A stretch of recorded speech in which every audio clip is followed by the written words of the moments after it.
ଦେଖିପାରୁଥିବେ ଭ୍ୟୁଟା କେତେ ଜବରଦସ୍ତ ଲାଗୁଛି। ଆଉ ମୁଁ ପୁରା ପାଣି ପାଖରେ ଡ୍ୟାମ ପାଖରେ ବସିଛି। ସାଙ୍ଗମାନେ ମୁଁ ଆଜି ଆସି ପହଞ୍ଚି ଯାଇଛି ନୀଳଗିରିରେ ଥିବା ରିଷିଆ ଡ୍ୟାମ ରେ, ଯୋଉଟା କି ଶ୍ରୀଯୁକ୍ତ ଜାନକୀ ବଲ୍ଲଭ ପଟ୍ଟନାୟକଙ୍କ ଦ୍ୱାରା 1989 ରେ ଉଦ୍ଘାଟିତ ହେଇଥିଲା। ଆଉ ଏଇ ଯୋଉ ପାହାଡ ଦେଖୁଛନ୍ତି ମନସୁନ ଟାଇମ ରେ ପୁରା ପାହାଡର ବର୍ଷା ପାଣି ଝରି ଆସି ଏଇ ଡ୍ୟାମ ରେ ଜମା ହେଇଥାଏ। ଆଉ ବର୍ତ୍ତମାନ ଚାଲନ୍ତୁ ମୁଁ ଏଇ ଡ୍ୟାମ ର ଆପଣ ମାନଙ୍କୁ ଭଲ ଭଲ ଭ୍ୟୁ ଦେଖେଇବି। ଏଇଠି ରହିଛି ଦିଟା ଡ୍ୟାମ, କିନ୍ତୁ ଗାଧେଇବା ପାଇଁ ଆପଣଙ୍କୁ ସବୁଠୁ ସୁବିଧା ହବ ଏଇ ଡ୍ୟାମ ରେ। ପାଣି ବି ବହୁତ ଅଳ୍ପ ଅଛି, ଦେଖିପାରୁଥିବେ ପୁରା ଏତିକି ଜାଗାରେ ପାଣି, ଦେଖିପାରୁଥିବେ ପାଣି ମାତ୍ର ମୋର ଆଣ୍ଠୁ ପର୍ଯ୍ୟନ୍ତ। ଆଉ ଡ୍ୟାମ ରହିଛି ଏଇଠି, ଆପଣ ପୁରା ଡ୍ୟାମ ପାଖକୁ ଆସିକି ବି ଗାଧାଗୁଧି କରିପାରିବେ।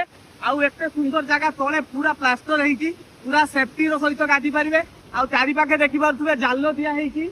ଆଉ ଗୋଟେ ଡ୍ୟାମ ଏଇଠି, ଦିଟା ସାରା ଡ୍ୟାମ ଦେଖିବେ ପୁରା ସମାନ।